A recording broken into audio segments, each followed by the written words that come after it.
I came from a public high school background, and so I don't think I fully appreciated what Jesuit education meant for quite a while. And in some ways, it's an ongoing appreciation. And what are the objects of belief? What are the limits of those? It's a sister imagining what it would be like to be a soldier coming back from the war. It's important to me when I talk with prospective students that in some ways I communicate what Jesuit education at Gonzaga is about, because I believe that that is distinctive. When I first came to Gonzaga, I didn't really think about that aspect of it. I was really just intrigued by the smaller classes.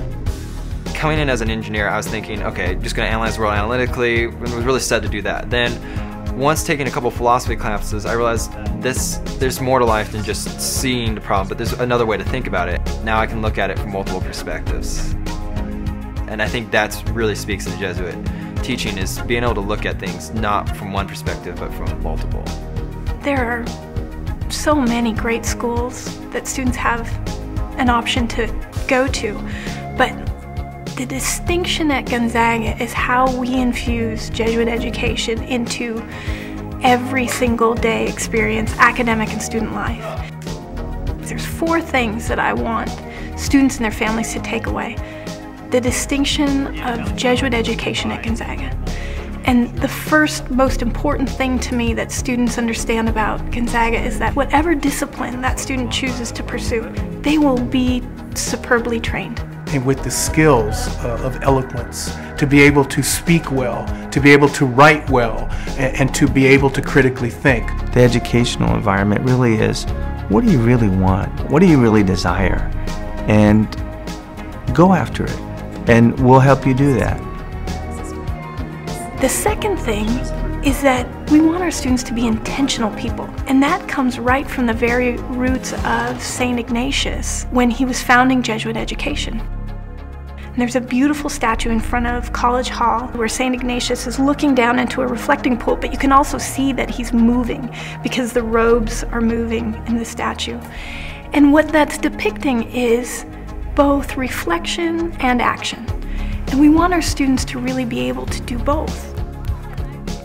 The third thing that's important to communicate is leadership development. And we believe that every single person has the ability to be a leader. They learn how to think, they learn how to interpret, they learn how to write, and then they learn their specialty of what they're doing, their profession.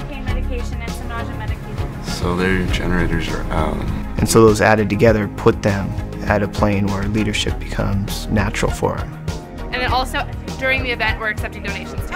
And then the last part in communicating what we're trying to do at Gonzaga is to explain the phrase that Jesuit institutions everywhere use, and that is men and women for and with others. We're all about a faith that does justice, a justice that's animated by one's faith.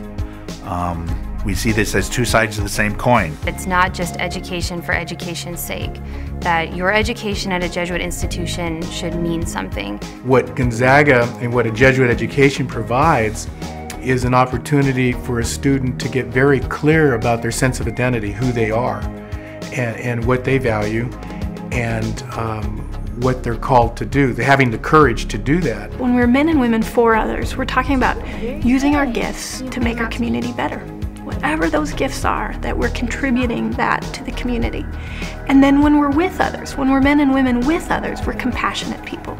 I think that is probably the most important thing, as it wraps up the 4: academic excellence, being intentional people, being leaders, understanding leadership, and then being men and women for and with others.